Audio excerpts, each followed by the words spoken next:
Okay, in this video we are going to learn about attaching an answer wizard to a field.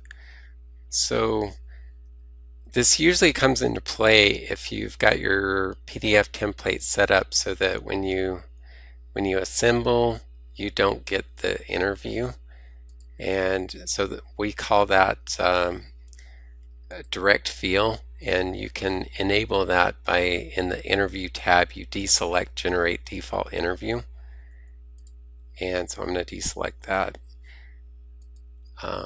And so what that means is that when you assemble the template, then you are put inside the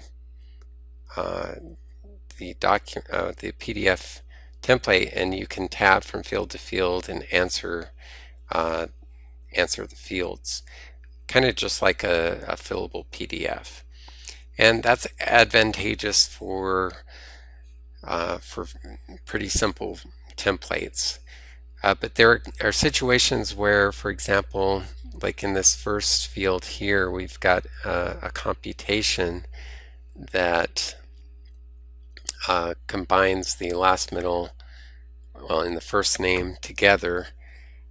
And so in situations like this, where we've got a computation that needs some values before it can do its job, then it's helpful to attach an answer wizard to a field.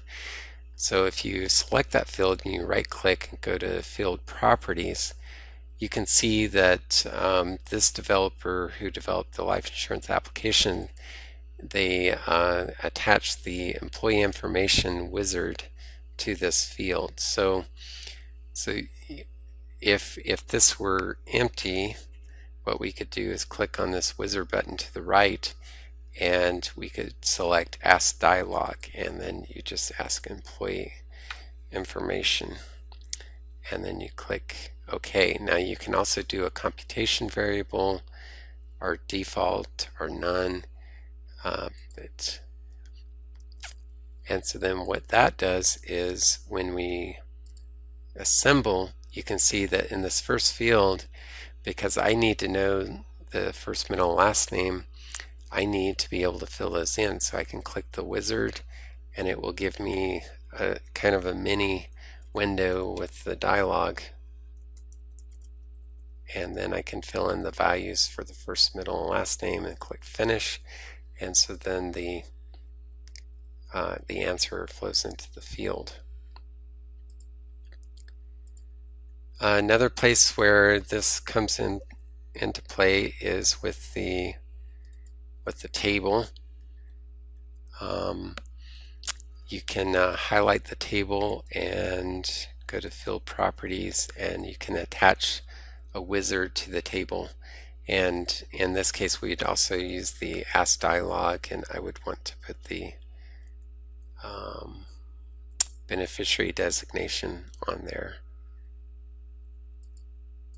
And so what this allows is, again, as you go through the document with direct fill, then you can click on the wizard button and be able to complete things this way if you like. Okay, so wizards are good, especially for the direct fill.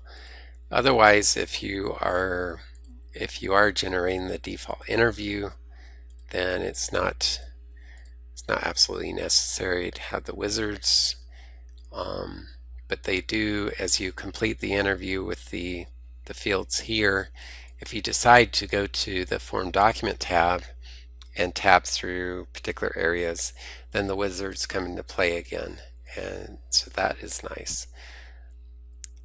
Okay, so this is the overview of attaching an answer wizard to a field.